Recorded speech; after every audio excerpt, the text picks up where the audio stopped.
యేసుక్రీస్తు ప్రేమలో ప్రియమైన దేవుని బిడ్డలారా, మనమందరము క్రీస్తు జయంతి వేడుకల్లో ఉన్నాం. ఈ రోజుల్లో యేసు ప్రభుని యొక్క శైశవ దశను గురించి మనం ధ్యానిస్తున్న సమయం.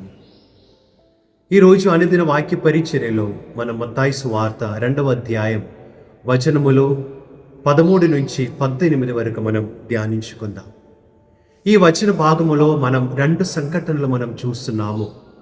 మొట్టమొదటిగా తల్లి మరియమ్మ యోసేపు గారు చిన్నారి బాలి యేసుని పట్టుకుని ఐగుప్తు దేశములోనికి పలాయనము చేయటము, అదే విధముగా హెరోదు రాజు శిశు హత్య చేస్తున్న ఘోరమైన ఒక సంఘటన మనం ధ్యానిస్తున్నాం. యేసు ప్రభువును, చిన్నారి బాలి యేసును తల్లి మరియమ్మ యోసేపు గారు కలలో దూదలు చెప్పినట్లు ప్రభువుని తీసుకొని ఐగుప్తు దేశములోనికి వెళ్తున్నారు. ఇది ఒక ప్రవచనము నెరవేర్చుటకు జరుగుతుంది అనే వచనం పలుకుతుంది.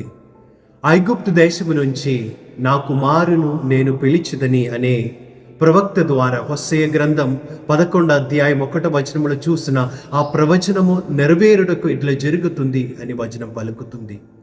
దీని యొక్క అర్థం ఏమిటి? పాత నిబంధనలు మనం చూస్తున్నాము. మోషే ప్రవక్త ఐగుప్తు బానిసత్వములో ఉన్న ఇశ్రాయేల్ ప్రజలను విడిపించుటకు దేవుడు మోషే ప్రవక్తను ఐగుప్తు నుంచి ఎన్నుకుంటున్నారు.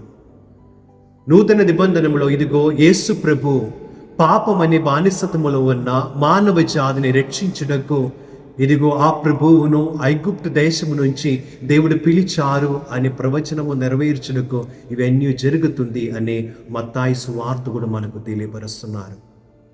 అదే విధముగా ఈ వచన భాగములో మనం హేరోదు ద్వారా జరిగిన శిశు హత్య గురించి కూడా మనం చూస్తున్నాము.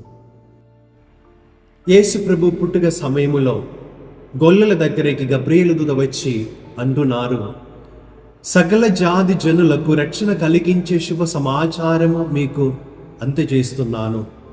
ఈరోజు మీ కొరకు ఒక రక్షకుడు పుట్టాడు. సకల జాతి జనులకు రక్షణ కలిగించిన శుభ సమాచారం హెరోదు రాజు వినినప్పుడు ఆయనకు అపాయము కలిగించే సమాచారముగా మారింది. పుట్టబోయే శిశువు తనకు అపాయము కలిగించే వ్యక్తిగా మారుతుంది అని భయపడి హెరోదు రాజు చాలామంది చిన్నారులను హత్య చేస్తున్నారు.